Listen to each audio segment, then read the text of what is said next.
no matter what kind of election you have, Alberta will never be able to split from Canada because Canada doesn't actually own Canada. It's the Crown that owns Canada. So like even all this like land that's being distributed to the Native people and stuff like that, it's not actually being distributed by the Crown. It's being distributed. It was distributed at first by the provinces, and then after that, it sounds like it's from the provinces and Canada. But anytime the Crown wants, because the Crown actually owns Canada, they can take that land back. So the whole idea of anybody separating from Canada is just is a mute point. It's just a lot of wasted money, time, and thought. It's really just to distract people and to make people, have something else to think about, I guess. And it's a big waste of money. It's a huge waste of money. And where does all that money go to? People who know that they can't split from Canada. The idea that we're going to become a 51st state, well, if you look at where the United States actually has their military, part of it has been distributed into I think it's the UK, and isn't that the Crown? I thought, I haven't read exactly that, but from what I saw on the map, it looked like that the United States are actually in the UK, right? So as far as like their what do you call that, a deployment, so they've deployed their troops into there. So what that means is that the UK, so the US is like, here you go, here's our troops, buildings, whatever. The UK has given them land or whatnot, and for them to be deployed in, and then they actually pay the United States to have that military there. So the United States has their troops pretty much paid for, the ones that are in the UK. They don't have to keep paying for the majority of them that are there, because the UK will have made a deal already with the United States saying that they're going to pay so much money, like usually it's most of it, of whatever it costs to put their troops in there. So they're going to pay for most of that United States troops that are in their area. And in the meantime, the United States gets to say, well, we're there because we're like helping them or something. If you think about that dynamic already, and that the Crown already owns Canada, and they don't actually consider anything Canada gives to anybody. They might give them like permission, but they don't consider it a kind of like, if you consider a final order, it's not a final order. Everything here is interim, right? So, yeah, I will look into it further. But if you're looking at, what is it, like 350 million people in the United States, and huge, like the most powerful military ever that's deployed in huge areas around the world. And then all of those people are going to be sharing, right? They're going to be making deals with each other and stuff like that. And all those people are also paying for the United States military, right? So you got that. United States, huge. And then we get us. We got the UK that's already getting infiltrated basically by the US. And then we've got Canada. That's 40 million people. We're not even a growing population. We've got a pathetic military. The fact that people think that we have a choice in this matter is the weirdest thing I've ever thought of. It's like, do we really think? So this guy that's scaring everybody in Gibson's, he's one little man, he's likely a narcissist. I think he's well aware of what he's doing. I honestly do not think he is schizophrenic at all. I've seen schizophrenics in Vancouver a lot. They act much different than this man. This man stops on a dime and has a nice conversation with somebody, walks around the mall calmly, puts carts away, everything, walks into Wendy's, Tim Hortons, makes a nice order, goes to sit down, starts raving. Right? No. And then he stops. If he sees somebody that he likes, he stops and he talks to them. And then he stalks the women that he talks to. And he makes them think that they're so special that he has stopped raving because they are such nice people, and then he stalks them afterwards. I think he's very, very conscious of what he's doing. So you got that. What are people thinking, right? Like this man who's raving, and there's thousands of people, tons of people hurt, stalked, whatever, and scared, and he's all over the news, and he's somehow dominating all these people. Do people really think that's what Canada is? Somehow? The rest of the world do not behave like this. And there's a reason. It's dangerous. We have a lot of ideology that we have stuck in our heads, a lot of thoughts that we have stuck in our heads that takes up a lot of our time. And this is certainly one of them. And then we don't deal with what we really need to deal with. The fact that he exists, people say it's our fault that he exists because we treated him bad, so we deserve to get treated bad, stuff like that. Well, are we going to make the same about the United States? Are we going to try to send the United States for medication? Like, the fact is that sometimes there are just bigger forces than what we are capable of dealing with, and we have to deal with what we have. And it's really not a like the other idea that people have, and I don't know if it's in this video, but it's that we have so many resources that we're in charge of it. Nobody's going to come over and take it over. Well, if I was, I don't know, had, let's say Africa, 1.5 billion people, right? 1.5 billion people needing food. And we're like 40 million people. And we're like, hey, Africa, you know what? You're not going to attack us because we got all the food. I don't think that's how it works. I think it's more like, please don't flaunt how many resources we have right now because we're not big enough to defend ourselves. Yet everybody keeps having these ideas that we're protected or that we're strong or whatever, whatnot. We're not at all. We got a big country. We got a lot of resources, a lot of things that people want. And I would say that means we need to have a lot of friends. And I think we need a lot of allies. And the idea of 40 million of us going up against 350 million people and thinking that we're better than them, I would not flaunt that either. I don't think I would go up to a bully and say, hey, bully, look how much greater I am than you. Look at all the stuff I have that you don't have. I wouldn't do that. I would say, look at the bully and kind of examine what the bully has and try and make my way to work within it and try not to get too hurt. And if you can take down the bully at some point, well, that would be great. It's just the reality is who's going to help you because you can't do it on your own. So we kind of as far as the way people think nowadays, is on the one hand, we think we're all powerful. On the other hand, we think we are bound to be victims of the strong. And another part of us, we guilt ourselves. Like everything in the world is our fault. And, unless we're like the kindest people in the whole world, that's really what's going to change people. Stuff like that. It's just like, no. A lot of times people who are bullies and all that think of people who are kind as weak. And I don't know if you know anybody in the world who looks at Canada and sees a super strong, huge, powerful force. I don't think Alberta really wants to separate, because if they somehow manage to get the Crown to say, yeah, go on your way, well, the Crown's going to dominate it again, let me tell you. Basically, that would be a way for the Crown to step back in and say, you know what, I'm taking over again because my military is still bigger than yours.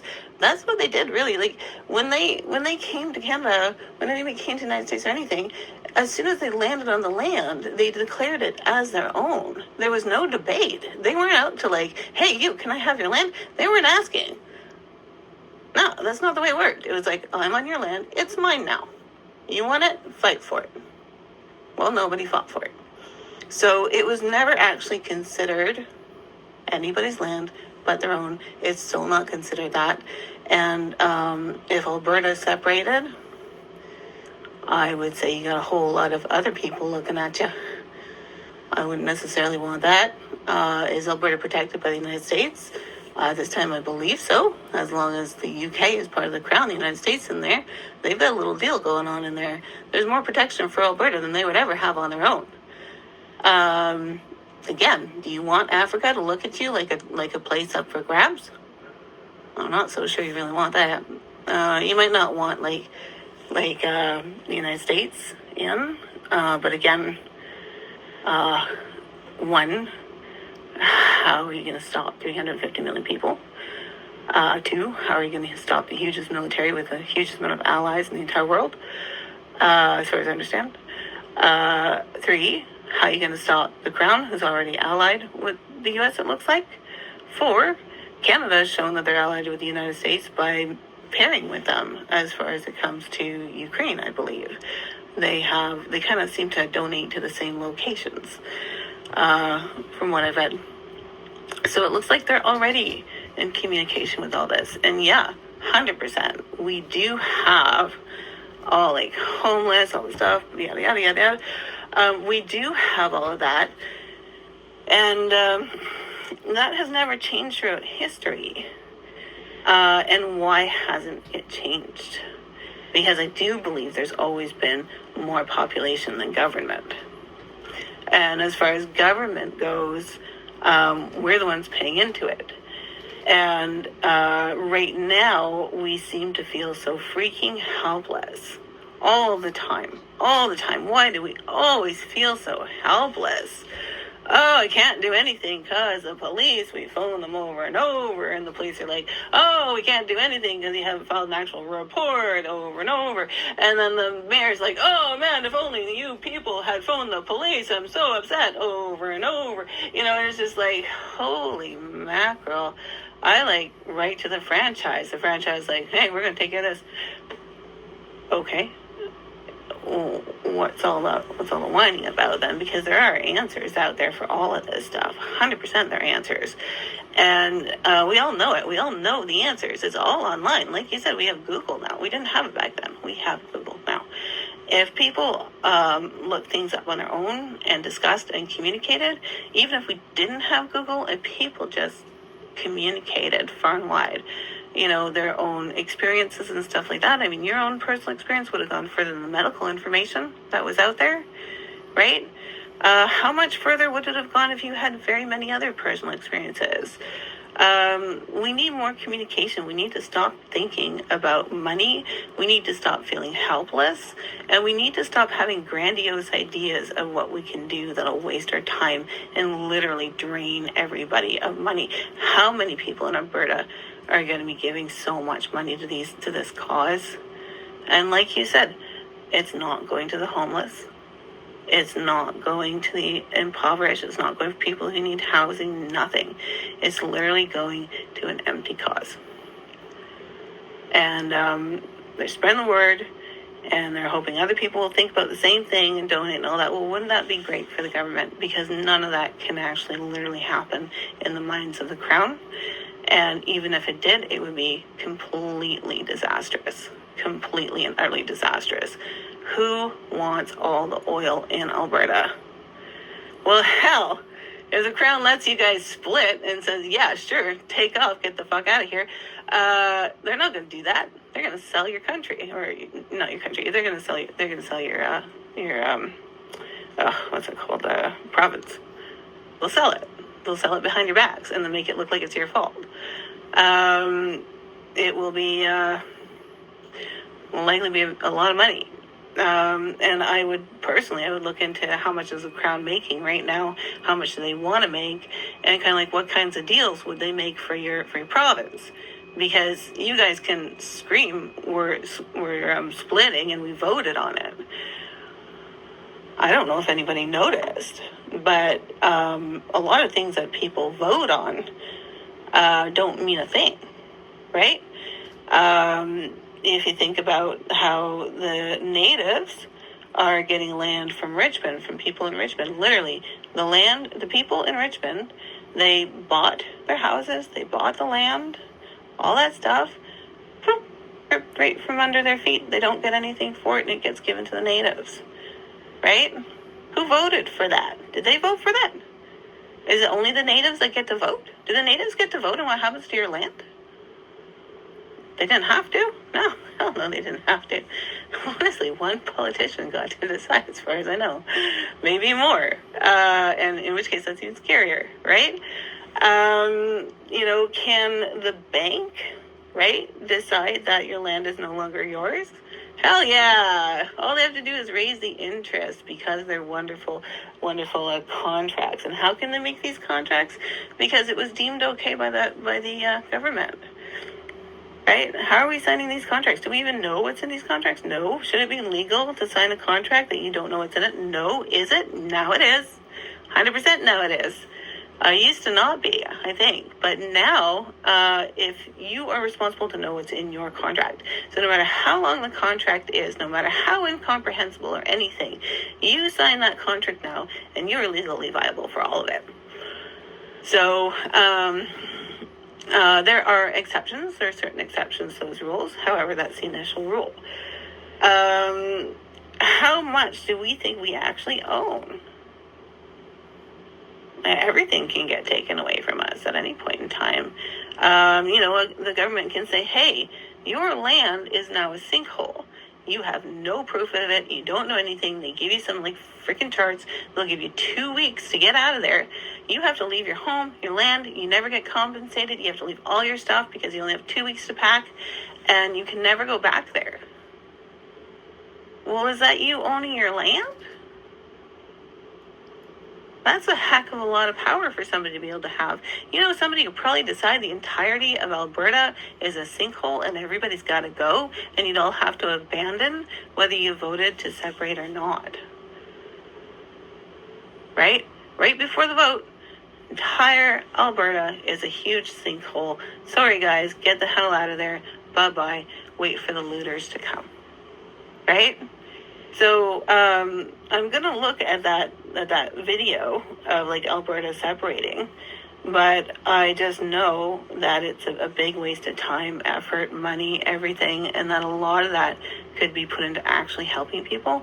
And again, this is just another way of them making it so that you're guilty of not helping other people. So they can turn around and say, well, you didn't know that. You didn't look it up. You guys were all fooled by it. You should have been focused on helping that little child that could have gotten hurt by that crazy man. But instead you were focused on, how much better you were than the rest of the country.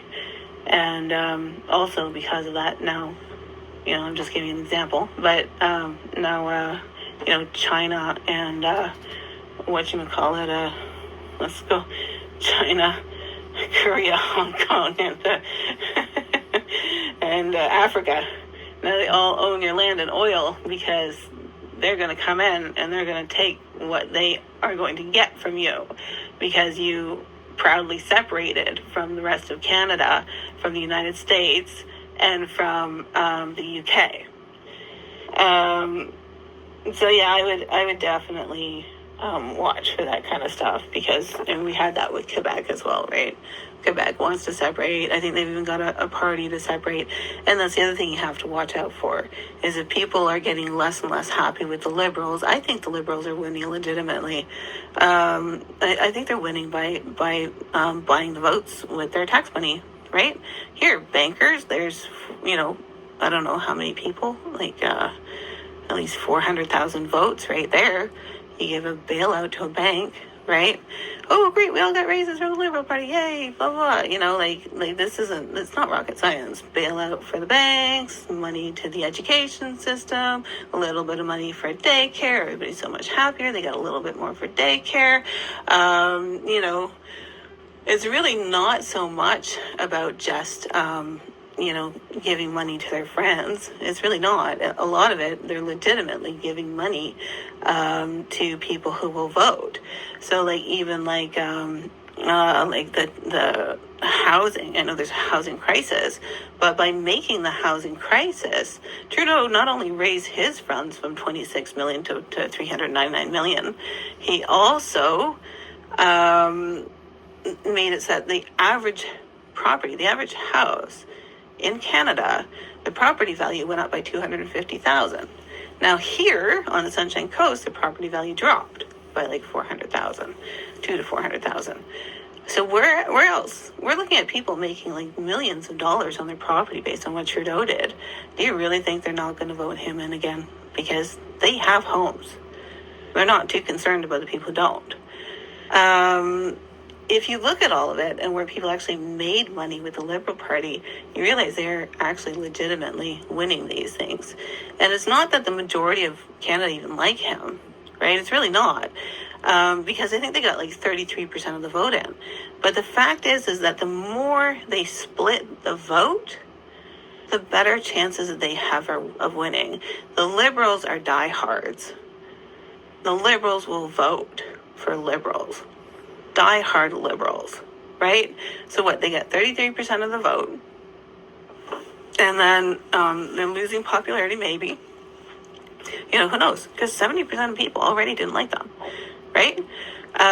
So maybe they're losing more now.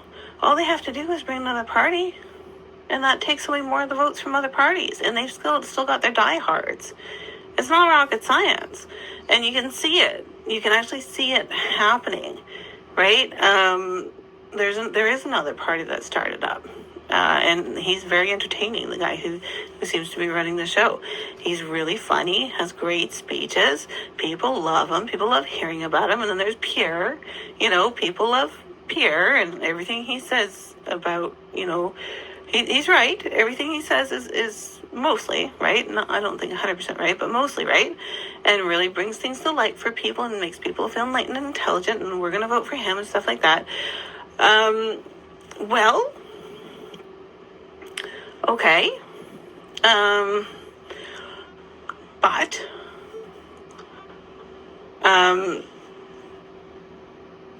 he's not going to get as many votes as they are. Right? Oh, yeah, but everybody loves him. Yeah, people love him. They love the Quebec Party, the NDP, the Green Party, the, what is it? There's another one that's like something NDP. And then there's like other little parties, right? And then there's this new party starting up. I do think they're winning legitimately. I think they know the numbers. They know who's going to vote for them based on what money goes where. And if Pierre is getting too popular, then they can bring in another party, split that vote, no problem, because their party's diehard, right? So, yeah, Pierre split the vote. If they go into so much debt that they can't pull themselves out, I think they'll throw it to Pierre. Hey, you guys, you cut the fat. You do all the crap shit that nobody else wants. You do all that stuff. You make everybody hate you by the end of this. And then we're going to come back in, take the money that you guys saved, and do something with it. I feel like that's the pattern that really goes on. And I also think that when Pierre suddenly got unpopular, I don't think that happened. He got kicked out of his party. He was so unpopular, blah, blah, blah. And I'm like, no, the intelligent people of the world wanted Pierre. He wasn't going to win, though. And honestly, this is all, if you're like, oh, it's decided beforehand, but blah, blah, blah, blah. Well, it might also only be decided by the Liberal Party. Whatever's convenient for them at the time. If it looks like this guy's going to win, all they had to do was bring in quotes from Pierre that sounded like Donald Trump, and everybody believed that Pierre legitimately lost. Well, I'm wondering if Pierre was ever legitimately going to win. But if we get too close to the truth, whatever the truth may be it that or another thing, doesn't really matter. When we get close to the truth, something else has got to come in to make us believe something else. And so then, oh yeah, obviously he didn't win because he said something that was close to Donald Trump. Well, that's pretty handy. That is pretty handy. So who spread that message? The medias. What were the medias going on about how great Pierre was at first? Well, they're all owned by the same people, right? So whatever they say is what somebody else has decided. And for some reason, I don't know why, but people keep falling for this stuff. And it's just so you guys know media's corrupt. Yeah. It's owned by blah, blah, blah. Yeah. The liberals have a huge bias towards the liberals. Yeah. But you know what? Now that they're talking about Pierre, there must be something else going on here. No, they're still owned by the same people, and those people are smart enough to still know what's going on, and they probably taught their kids and their kids and their kids, and it's all, everything's out there. And like I said, we do have a responsibility, and our responsibility is to start educating ourselves, because we're not going to get educated. Are you kidding me? Like, you're going to grab a bully and say, teach this kid how to fight you? And the bully's like, no problem. I'll just make it mandatory that this kid goes to school, and I will decide all the school lesson plans, and I will decide everything for this child. Make sure this kid's nice and smart so he can fight me when he gets older. No. No, no, no, no, no. And even if you do get smart, there are nice little tricks that happen when you go to the doctor. Right? So, to me, it's just like, okay, let's just cut the bullshit. Focus on what's important. Do your research, do your studying. But you're right. Like, you need to laugh, right? You need to. You need to have fun every freaking day. You should be learning to have fun. You should be watching things that are fun, not being afraid to see things that are fun. And I think that everybody gets afraid of fun, oddly enough. Like, this movie, oh my God, it wasn't appropriate. You know, it's just like, get up and walk out then and stop worrying about it. Go to the next one. That's great. You know, like, we're focused on this ridiculousness, you know. TikTok. I remember I was terrified of TikTok, and because of the like soap thing and whatnot. But God, they've got some really, really funny stuff on it. Guess what else is scary? Everything. Guess what other media is scary? Everything. Guess what? Guess who has access to all of our information already? Probably everyone. Anybody who has money. Absolutely, the United States does. 100% they've got all that information. You know, do they say things that are dangerous? Yeah. Do kids get hurt based on what they say? Yeah. What about Canada? I have to freaking give my address out to get a pool pass. I have to have ID so that they know that it's exactly me going into a pool. A guarded, cameraed pool. What? Is there a metal detector? No. What are you afraid of me doing? Oh, I don't know. You might bring something in. We wouldn't know who you are unless we had your information right here. Oh, okay. Could I bring anything in had you not had that information? Yes. Would I still be on cameras? Yes. What exactly is this stopping me from? We're going to identify you. Well, if I had done something at the pool and you had cameras and everybody knew location and times and everything, would you be able to see my face? Yes.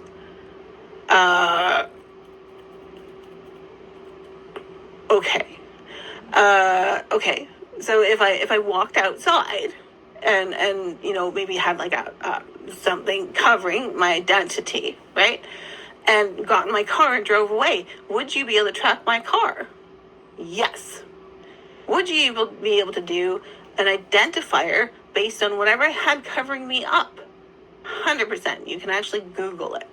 Take a picture, Google it, go into Google Lens, and you can find whoever's in that picture online. Why do they need my name and address to go into the pool? It's a mystery. I think it's about maybe letting us feel more and more like it's okay for us to be tracked and watched in order for us to be quote unquote safe. And I think that when things get too fun and, you know, anything that we find is great or awesome or whatever, there's always fear now that comes with the whole freaking thing. Always fear. Oh my God. You remember, like, was it when books came in? People were like, don't read books. I mean, you don't remember. I don't remember that, but that's true. Books came in, don't read books. There was the book burning as well. Radio came in, don't listen to radio, it's going to numb your brain, right?